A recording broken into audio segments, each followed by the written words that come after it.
Hello everybody and welcome to the Safety in the Brain session. We've got about 10 minutes to go through some information about how we can create some safe brains in the workplace. My name's Abby Hunt and I'm a specialist title counselling psychologist, so quite familiar with the brain and the science around the brain, and also in the area of safety. So I've worked for many years in the area of safety, in particular responding and supporting people who have been in safety critical situations, and when there's been perhaps a death in the workplace, either through injury, hazards or suicide. So it's quite an area that I'm passionate about. So I'm going to talk to you today about ways in which we can create safe brains in our workplace. So I'm going to start with the model of the brain. Some of you will be very familiar with this. There's a downstairs brain and an upstairs brain, put very simply. So the downstairs brain is a wonderful system that keeps us safe, really. So when we perceive a threat, then the downstairs brain will be activated. It will send messages to other parts of our body to help protect ourselves from danger. So, for example, it kicks in when we've got a fight or flight response. So if we feel that there's something dangerous, then it will send messages to the front part of our brain to tell us what we need to do to keep ourselves safe. The upstairs brain is where we do a lot of thinking. So it's where we make some decision making, where we also do some planning. We often look at our emotions and our empathy, and it's really our executive functioning space as well. So what's interesting is that the body and the downstairs brain is activated, as I said, based on our perception of threat. Some people will all experience the same situation, for example. Some people will see that as quite threatening, whereas other people will use different parts of their brain, usually their frontal cortex, to analyse it and interpret it differently. Therefore, we may not perceive it as threatening. When our downstairs brain is activated, we are in that often emotional and often irrational thought process as well. So we're absent of the decision making and clear thinking and rational thinking. So it can rob, when our downstairs brain's activated, we're robbing ourselves of that executive functioning. So an example might be we see a stick on the ground, but we might perceive it as a snake. And so our frontal cortex will often kick in and say, hang on, Abby, that's a stick, it's not a snake, you can calm down. Sometimes our downstairs brain is so activated that we're really not able to do any rational thinking. So that creates quite an unsafe brain if you think about that in workplaces. So there's a little formula that talks about performance equals potential minus interference. Now, interference can be a number of different things. It can be preoccupation with relationships, with money, financial issues, worries, lack of sleep, mental health conditions as well. So a lot of interference can impact on our performance. So we know that a lot of us walk into work each day already with our downstairs brain activated from many of these worries. So we're already in a heightened state of perception of threat. So psychological safety is really important in the workplace, particularly in safety sensitive environments. So psychological safety is about people feeling included, feeling that it's safe for them to challenge. So what that means is it safe and is it okay for me to say, I'm really not sure this is a safe thing to do, I'd like to try a different way. Is it safe for me to learn and to do things differently? Belief that I won't be punished if I make a mistake. It's okay for me to contribute, and it's allowed for moderate risk taking, but I'm also okay to speak up and show a bit of creativity as well. So all of those things, when we have safe brains, so people are feeling very safe, then people will perform at their best. So what we know is that leadership has a really big impact on whether people feel safe at work.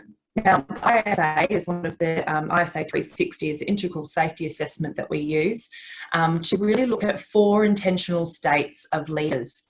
Now, our research indicates that if these 4 elements or 4 intentional states of commitment, curiosity, impact on others, or caring actively, and interconnectedness are there, then they actually create safer brains. So what this assessment does, you can see there's a dark line and the green line and the red and the orange line, sorry. So it gets to see where the leadership gaps are. And so as coaches, they're able to work with people, leaders in particular, to say, this is an area that you can really work on to help create safer brains and therefore improve the safety within the organisation. So very quickly, the 4 intentional states that leaders can draw on is firstly commitment. So how committed are the leaders in demonstrating a personal commitment to safety?